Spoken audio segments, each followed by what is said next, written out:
Welcome to an episode of Inner Work Guides, Alchemical Gnosis, Yoga of the West. I'm your host, John H. Reed III. Let's get to it.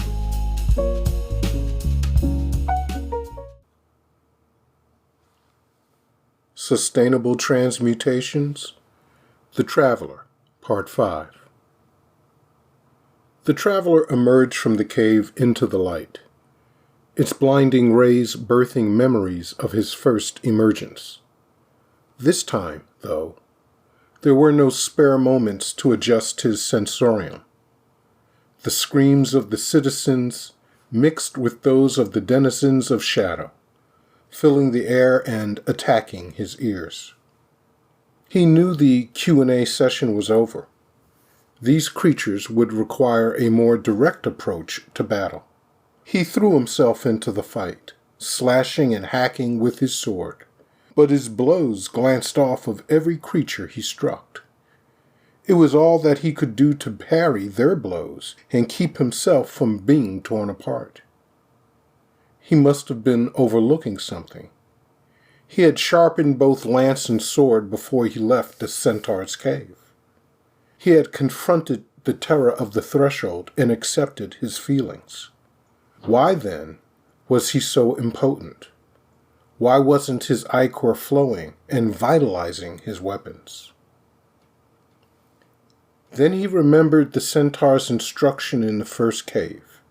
Energy follows intent like a dog on its master's leash.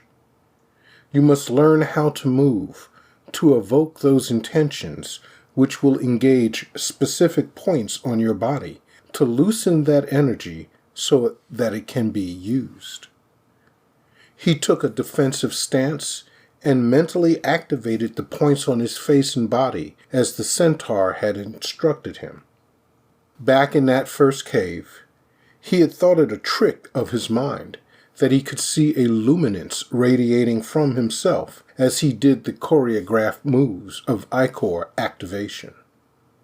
But here in the sunlight, the effect was much more intense because the sun's light joined with his inner light, and he found himself pulsating with a golden aura.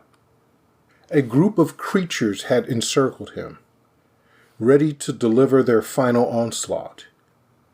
He met them all with silent ferocity, twirling and jumping through the air, blocking and parrying with his lance, cutting down with his sword.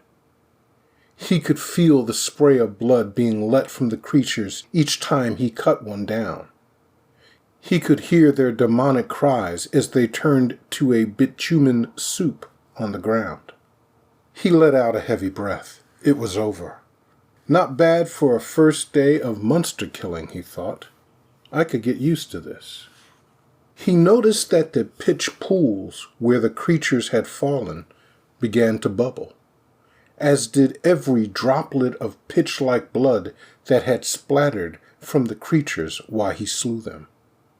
Instantly, they began to pop up like shooting stalks of a hideous wheat plant. Row after row of them coalesced from their chaotic Stygian tar, composed of earth, fire, air, and water.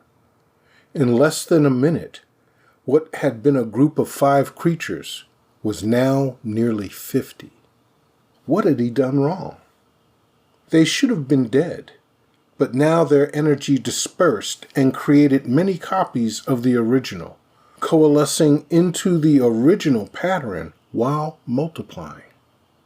As the first wave moved in and attacked, he gathered his ichor into a central point and directed it into a golden beam from his lance. Instantly, upon touching each creature, they once again exploded, their pitch-like ichor littering the ground around them. And almost as quickly, the demonic wheat field sprang back into existence.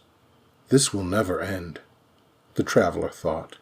This will be my end. I could end this if I could transmute that energy so it would not take its old pattern. Then he remembered his alchemical stones. To be continued.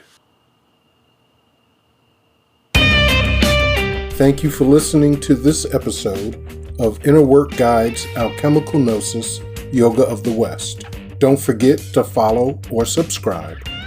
Contact me by writing to guide@innerwork.guide. Go to my website, innerwork.guide. Create an account to get on the mailing list. Read the blog and listen to the podcast. Click on the donate button to support my work.